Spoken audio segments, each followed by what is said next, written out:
Kebakaran menghanguskan pabrik karpet di Jalan Adi Sucipto, Tangerang, Banten, Sabtu malam. Banyaknya bahan baku pembuatan karpet berupa plastik membuat api cepat membesar dan sulit dipadamkan.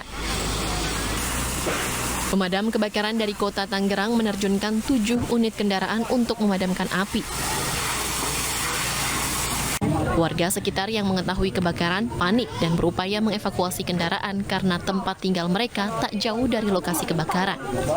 Tadi saya kebetulan lewat, terus saya ingat kebakaran. Jam 11:22. Saat kejadian kebakaran memang ada karyawan yang bekerja saat itu atau gimana? Karyawan mah ada, cuman posisi lagi kagak kerja. Petugas kepolisian dari Polres Metro Tangerang Kota masih menyelidiki penyebab awal terjadinya kebakaran. Dugaan sementara api berasal dari korsleting listrik. Dari Tangerang, Banten, Hasnugara, iNews melaporkan.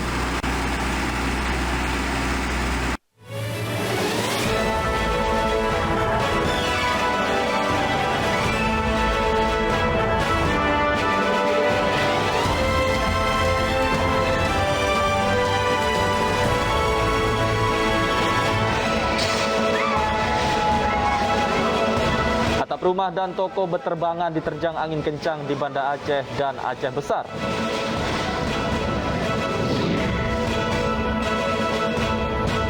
Seorang ibu hamil di Kabupaten Luwu Utara terpaksa ditandu sejauh 18 km ke puskesmas terdekat. Warga menyaksikan replika Formula E yang dipamerkan di kawasan Bundaran HI.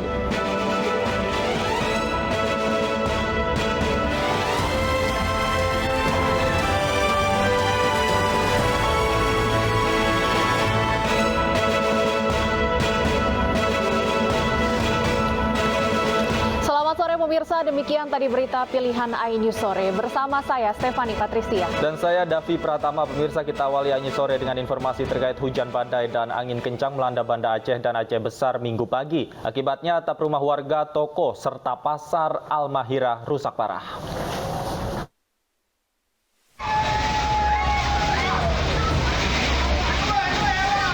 Atap seng di Pasar Al-Mahirah, Kota Banda Aceh berterbangan diterpa angin kencang Minggu pagi. Pedagang dan warga yang sedang berada di pasar langsung mencari tempat berlindung. Angin kencang juga melanda kawasan Lamdingin, Kecamatan Syah Kuala, Banda Aceh. Atap 2 unit rumah warga ikut dihempas angin kencang. Sementara itu di Aceh Besar sejumlah pohon tumbang diterpa angin kencang. Pagi setelah kami Persiju opening, setelah berdoa terjadi musibah ini sekitar 15 menit lamanya, alhamdulillah kami bisa masuk ke dalam semua dan begitu terjang angin langsung ini di depan api semua. Hingga saat ini di Banda Aceh dan Aceh Besar masih dilanda hujan. Namun angin kencang sudah mereda. Warga pun diimbau agar tetap siaga dan selalu waspada terhadap kondisi cuaca. Dari Kota Banda Aceh, Taufan Mustafa, iNews melaporkan. Pemirsa, seekor kerbau mengamuk di Jalan Trans Sulawesi Tanah Toraja, Sulawesi Selatan. Selain mengamuk, kerbau juga menyeruduk pengendara dan warung milik warga.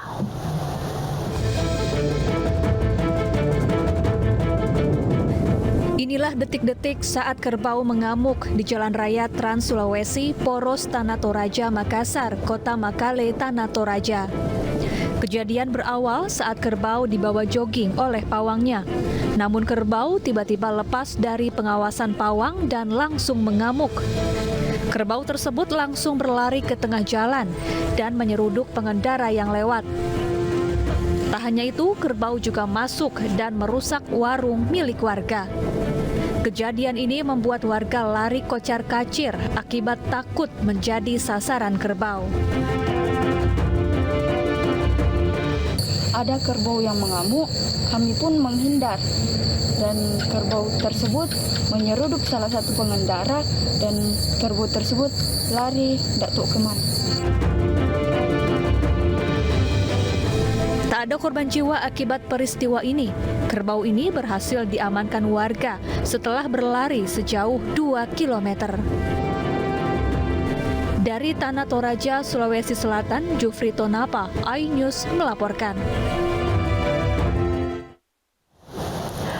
Polisi mengangkut ratusan unit kendaraan sepeda motor berknalpot bising dan tanpa memiliki dokumen resmi di kawasan wisata Lembang, Bandung Barat Minggu pagi.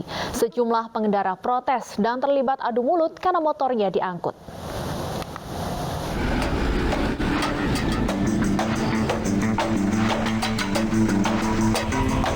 ...135 unit kendaraan sepeda motor berknalpot bising ini disita petugas Satuan Lalu Lintas Polres Cimahi dari razia di kawasan wisata Lembang, Bandung Barat. Pemilik motor yang tidak terima motornya diangkut pun terlibat adu mulut dengan polisi. Ini banyak pengaduan dari masyarakat ke Polres Cimahi tentang knalpot blong. Ini ditindaklanjuti oleh pimpinan kami, Bapak Kapolres, agar melaksanakan giat operasi untuk menertibkan para kendara yang knalpot bising. Para pemilik rata-rata mengganti knalpot standar dengan knalpot bising sehingga saat melintas meresahkan dan mengganggu kenyamanan warga. Untuk bisa kembali membawa pulang motor mereka, pemilik kendaraan wajib membawa knalpot standar dan dokumen sah ke Mapolres Cimahi. Pemirsa, sebuah mobil pick-up terjun ke laut di Kecamatan Lubuk Begalung, Padang, Sumatera Barat. Akibat kejadian itu, 3 penumpang pick-up tewas. Satu persatu jenazah korban tewas akibat kecelakaan dievakuasi oleh tim SAR gabungan dari Basarnas, BPBD, Lantamal, dan Polairut. Korban ditemukan setelah dilakukan proses pencarian selama 6 jam. Korban merupakan warga Sungai Pisang, Kecamatan Bungus, Teluk Kabung, Kota Padang. Jenazah korban selanjutnya dibawa ke Rumah Sakit Bayangkara Polda Sumatera Barat untuk diserahkan kepada pihak keluarga. Diketahui kecelakaan terjadi akibat mobil pick-up yang melaju kencang dari arah Lubuk Begalung menuju Sungai Pisang kehilangan kendali saat menghindari kendaraan dari arah yang berlawanan.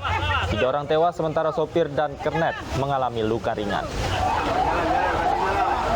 Ini sudah berhasil melaksanakan evakuasi terhadap 3 korban yang di dalam pencarian dari pagi tadi sampai hingga siang ini. Itu jarak ditemukan itu berapa jauh dari titik pertama dinyatakan hilang? Baik, untuk korban kita temukan di lokasi kejadian awal ya, tidak jauh, mungkin hanya beberapa meter dari titik awal kejadian. Kita ke informasi lain, pemirsa, proses pencarian Emeril Khan Mumtaz putra Ridwan Kamil terus dilakukan. Kali ini pencarian fokus di titik dekat lokasi terakhir Emeril terlihat.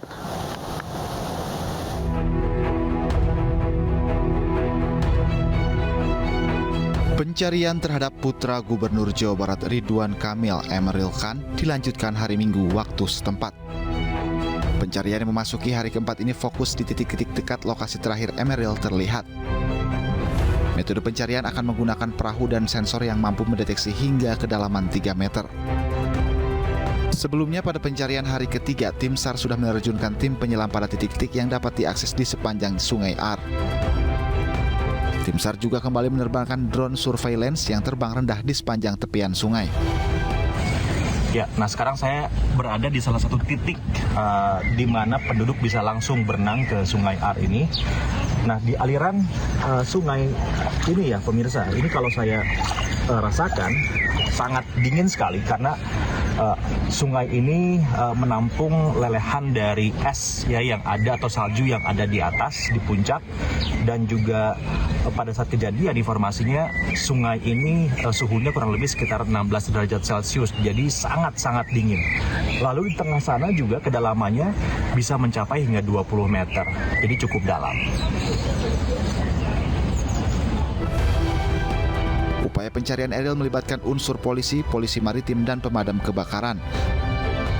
Ridwan Kamil bahkan bertemu langsung dengan Kepala Polisi Maritim Swiss dan Kepala Polisi Regional Bern.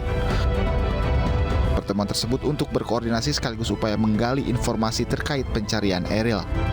Tim Liputan iNews melaporkan.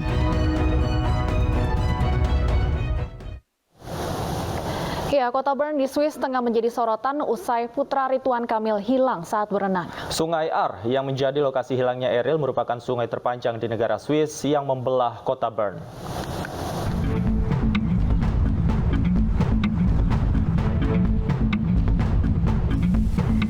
Hilangnya putra Ridwan Kamil, Emeril Han Mumtaz, saat berenang di Sungai Ar membuat destinasi ini menjadi sorotan.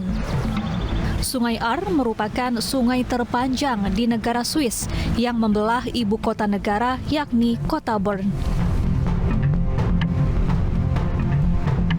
Bern merupakan kota tua yang telah ditetapkan sebagai warisan budaya oleh Organisasi Pendidikan, Ilmu Pengetahuan dan Kebudayaan PBB atau UNESCO. Berstatus sebagai ibu kota, Bern merupakan kota terbesar keempat di Swiss dengan penduduk sekitar 130.000 jiwa. Kota Bern juga dikenal kaya akan sejarah. Di pusat kota terdapat kompleks bangunan abad pertengahan yang masih utuh terjaga. Dari segi pendidikan, University of Bern, salah satu universitas terbaik di Swiss, berada di kota ini. Sebelumnya, pihak keluarga menyebut putra Gubernur Jawa Barat, Eryl, berada di Swiss untuk keperluan pendidikan. Eryl diketahui sedang mencari sekolah untuk melanjutkan studi program magister. Hingga kini, polisi dan petugas SAR setempat masih melakukan pencarian terhadap Eryl. Seorang ibu yang tengah hamil 9 bulan harus ditandu sejauh 18 km karena akses jalan yang rusak. iNews Sore akan kembali sesaat lagi.